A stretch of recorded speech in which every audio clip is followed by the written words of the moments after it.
네, 마켓 인사이드 토러스 투자증권의 박승영 연구원과 함께 시장에 대해서 좀 깊이 있는 분석을 해보겠습니다. 안녕하세요. 네, 안녕하세요.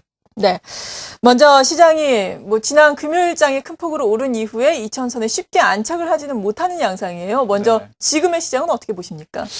지금 시장은 주식은 그렇게까지 싸다라고 보기에는 좀 어려워요. 다만 그 채권 가격이 워낙에 비싸기 때문에 상대적인 매력은 좀 있는 그런 상태라고 볼 수가 있겠고요. 지금 주가가 못 받는 이유는 아무래도 주식형 펀드 판매가 좀 많기 때문에 그쪽에서 수급이 약간 좀 꼬여있는 그런 상태라고 볼 수가 있겠습니다. 그저께 한 그 주식형 펀드에서만 한 5천억 원 넘는 그 주식형 판매가 네. 있었거든요. 펀드 판매가 있어서 당분간은 좀 매물 소화 과정이 좀 필요해 보이고요.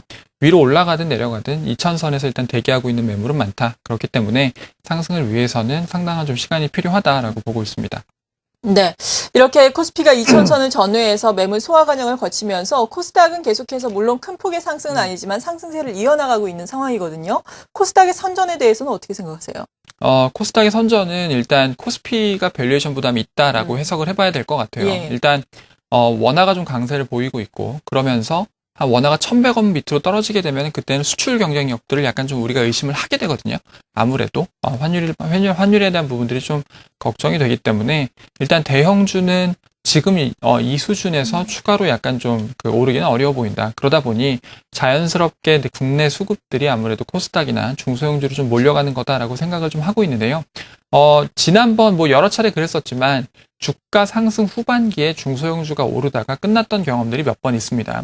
Q1 때도 그랬고, 2 때도 네. 그랬고, 이제 그랬었는데, 이번에는 거기에 한 가지가 좀 더해진 것 같아요. 그러니까는 이번에 대선을 앞두고 있어서 일단 정책 기대감이 있을 수가 있고, 그러면 대기업보다는 중소기업들 중심으로 해서 정책이 좀 돌아가지 않겠느냐라고 하는 기대감들이 좀 있기 때문에, 과거에는 코스피가 오를 때 약간 밸류에이션 부담에 대한 것들만 좀 가지고 있었다라고 하면 이번에는 그 자체적인 어떤 기대감들도 좀 있어서 지난번보다는 조금 그래도 상승의 기간이나 이런 부분들은 좀 더 길지 않을까라고 생각을 하고 있습니다.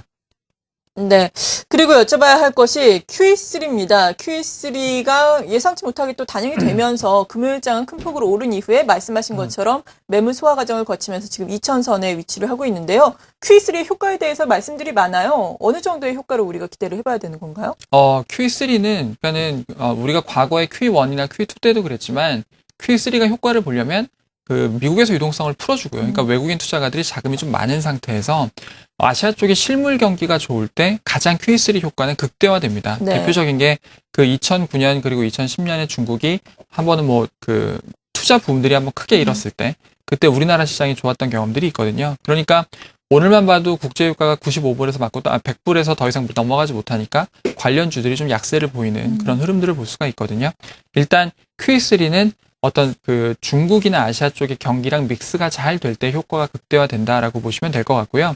QE3는 일단 QE 같은 경우에는 자산 가격을 올리는 효과보다는 달러를 약세로 만드는 효과가 훨씬 더 큽니다. 그렇기 때문에 원화가 여기서 추가로 얼마까지 강세를 보일 것인가. 그러니까 원달러 환율이 정말 1,100원을 뚫고 내려올 수 있을 것인지에 대한 판단을 해보는 것도 굉장히 좀 중요하다는 거죠. 근데 최근에 무역 수지를 보나 아니면은 다른 여러 가지 여건들을 봤을 때 1,100원 밑으로 떨어지긴 약간 좀 어려워 보이거든요. 예. 그럼 여기서 원화가 추가로 강세를 보일 수 있는 폭이 한 2% 정도다. 한 1,100원을 타겟으로 봤을 때는 룸이 그렇게 많지가 않죠. 그래서 외국인 투자가들도 한국 주식을 원화 자산을 사려고 했을 때는 일단 원화 강세 배팅을 하나 아니면 아시아 경기 배팅을 하나 과거처럼 그렇게 좋지만은 않은 그런 상황이라고 볼 수가 있겠습니다. 네.